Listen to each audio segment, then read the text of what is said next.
Going into this game, I had a bad feeling about it, and now after it, I'm left with a sinking feeling. Hello everybody and welcome back to OUFC Fan View. It's Ian here for another review of another Oxford United game. After Oxford's game was cancelled at the weekend, they were finally back in league action tonight. They were away at QPR. I was disappointed Oxford's game against Plymouth got called off. I fancied Oxford to get something from that game, but I was worried about this one. I had a bad feeling about this game. QPR have been resurgent over the last few weeks, and I just worried that Oxford would struggle in this game. And for the first half, they certainly did not. It was a very dull and boring encounter, but in the second half, QPR upped it just enough as all they needed to do to run out comfortable winners.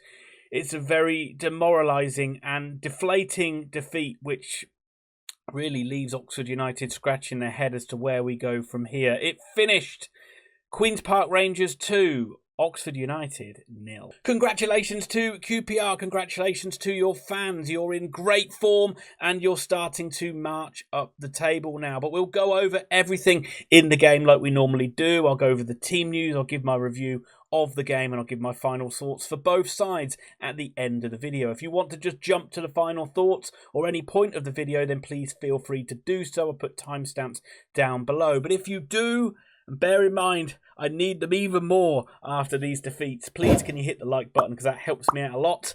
And if you do like the content, you can help me march towards 2,000 subs. I would greatly appreciate it. We've had a few of these this season, but it might be one where I talk about the team news more than I talk about the game. But let's start with Oxford United, and Des Buckingham made some changes from that 1-1 draw that we had against Millwall. Sam Long is replaced by Peter Kioso at right back.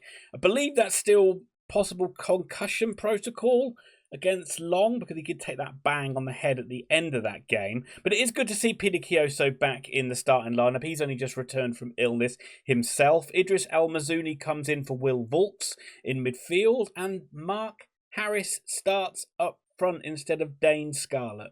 I'll give you a minute just to get over that. Moving on, good news for Oxford is Kyle Edwards is fit enough to be back on the bench. His inclusion does remove the rather unlucky Will Goodwin from the squad though.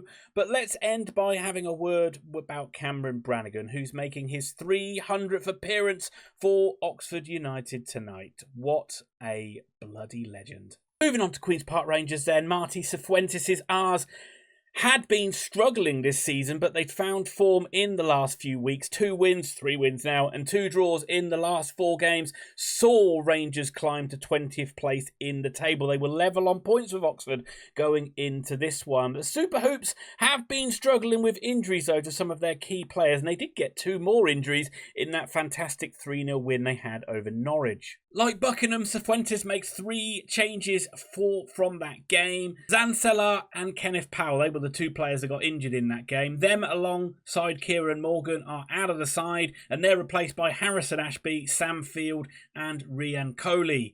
Coley is the talk of the town. He scored 2 goals against Norwich and looked superb in that game. But QPR fans will also be delighted to see Ismail Shah back on the bench to strengthen this QPR side, who still is without key players like Jack Colback and Keita Dembele. Oxford versus QPR always brings back memories of Oxford's greatest ever achievement in the Football League when we won the Milk Cup in 1986. Can we muster the spirit of that 86 final against this QPR side? No is the answer, but we will get into the game. There was nothing to talk about in this first half. One of the most dull first halves we've ever seen. Very sloppy from both sides in possession, very predictable and dull by both sides in possession, and really no real chances of note. There was a shot by Cameron Brannigan after 5 minutes, which was very easy for Nardi to save. Probably the hardest shot Nardi had to save in the match. It might have been Oxford's only shot on target.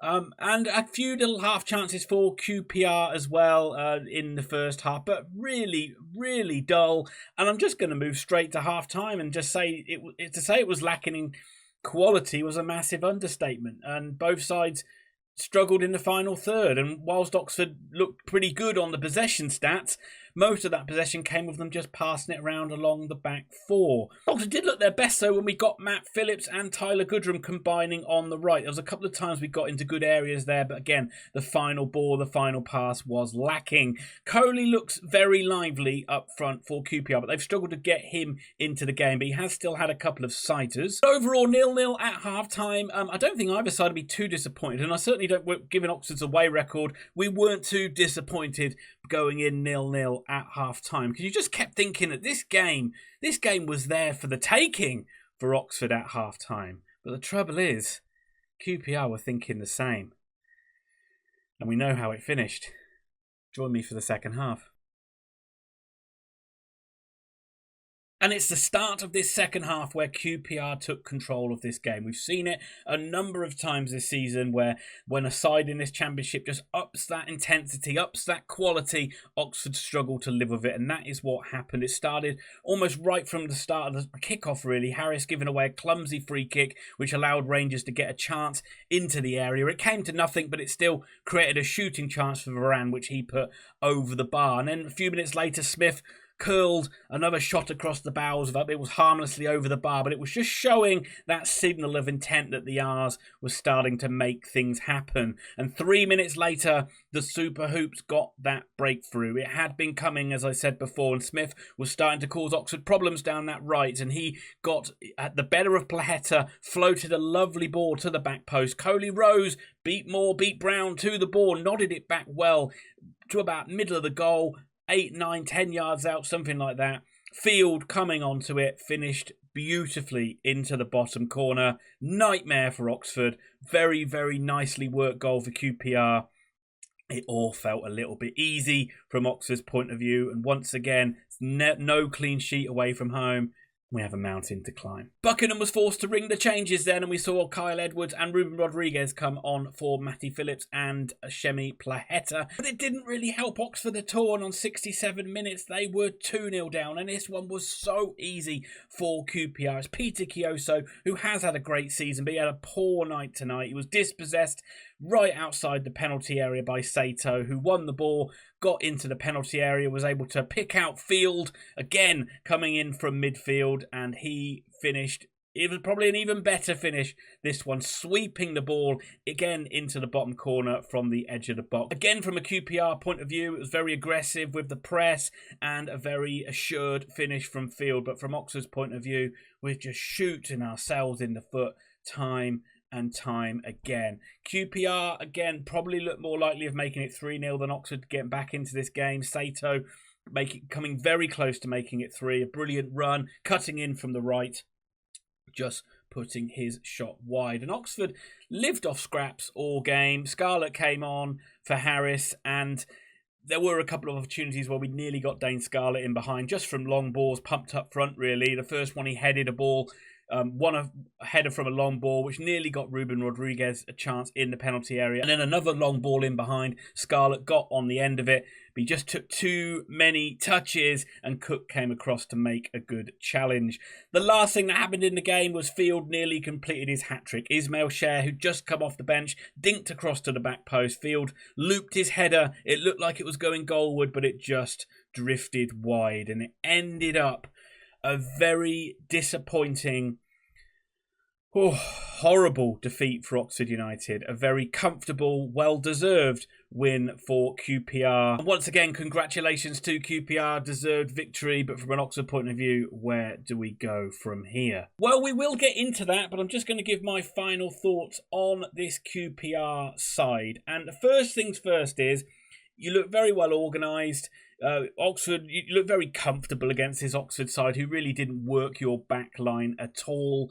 And really, overall, my overall impression was QPR didn't really have to work too hard to win this game. There was never any threat from QPR. The fans got a little bit frustrated in the first half, but the way you came out in the second half just put all those fears to bed. I did think that Smith and Sato got into the game nicely in the second half and looked pretty good. Coley continued to be very lively up front, and I know you're going to be happy to see Cher back as well. I also thought Lloyd looked pretty good when he came on, looked pretty lively off the bench, and despite your injuries, you just looked like you still had more options coming off the bench than Oxford did, which is a real worry. And I just want to know where you guys think that you're going to finish this season with key players coming back, and the fact that you've finally got that momentum that you found at the back end of last season under Cifuentes.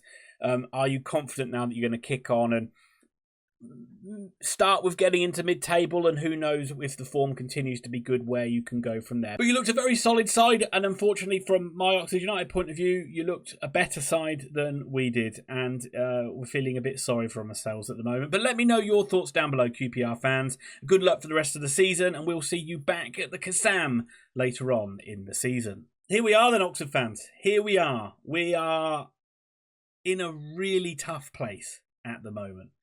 There is still a long way to go in the season, and you need to keep reminding yourself that a lot can change in a short space of time in football. But from what we're seeing on the field, it's unlikely where those changes are going to come from. Now, I actually thought the starting lineup was pretty good from Buckingham, barring Harris starting up front above Scarlett, and I think we're all in agreement of that we just don't really know why that is happening. Is Harris third now behind Goodwin? Should Goodwin be ahead of Harris in the pecking order?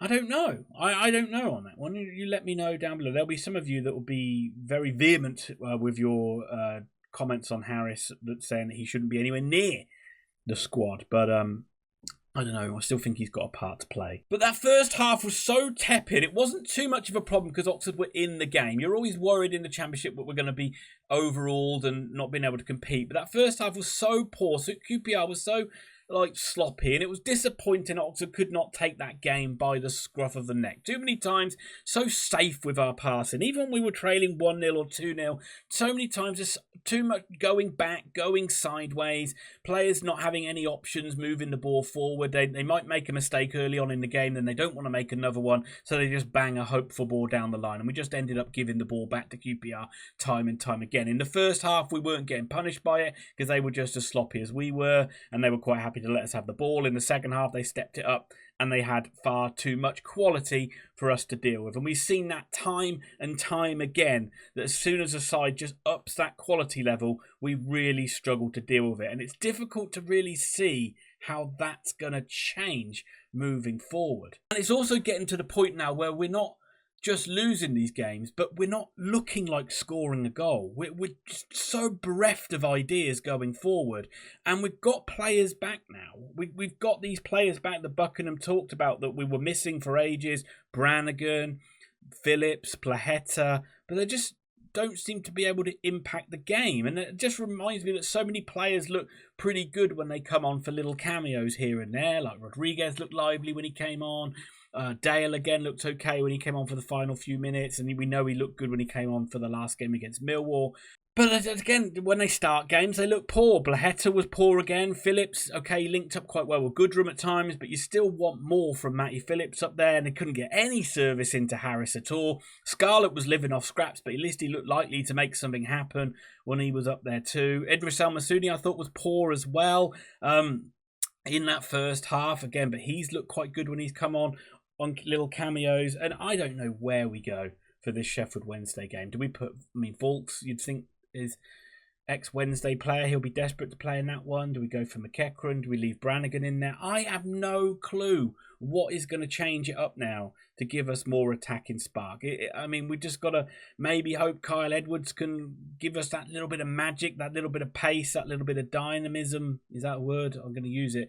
But with Plaheta, he's supposed to be a speed merchant on the left-hand side as well, but we rarely give him any balls to chase him behind, or he rarely seems to be able to make something happen. Maybe we're just being a little bit too harsh on him. Maybe there's better things to come, but it's just looking really flat. And at the moment, you can't help but think we look like relegation fodder. I heard Paul Warne is getting pelters at Derby, and I do think that's harsh as well, but he described his side as a League One side with a little bit of sugar on top, and I thought that summed it up quite well for Oxford too. That we will have our moments and we'll have our little period of times where we have the odd good game. But at the moment, it remains that we have to play out of our skin to get a win in this league.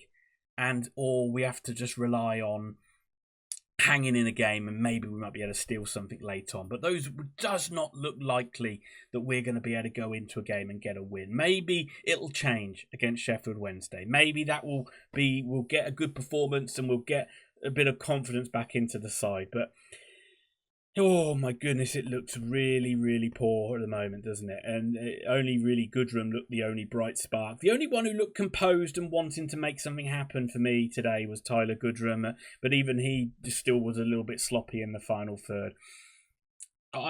It's starting to look a little bit horrible. I would just say don't give up hope just yet. But it is starting to look really bad. And that's the worrying thing is we looked at these run of fixtures of thinking this is where we turn the corner, but it does not look that likely that we're going to turn that corner. But hopefully I'm wrong. But if we lose to Sheffield Wednesday, you almost feel like we're inevitably going to lose to Leeds. And then inevitably we're going to be in the relegation zone. But we kind of knew that was going to happen, Oxford fans. We knew it was going to be a tough season, and it certainly is proving that. So let me know your thoughts down below. It's pretty desperate time, so please remember my sanity when you're going in with both barrels. But I do understand it. So I do appreciate your comments and those who continue to support the channel. I really do appreciate it as well.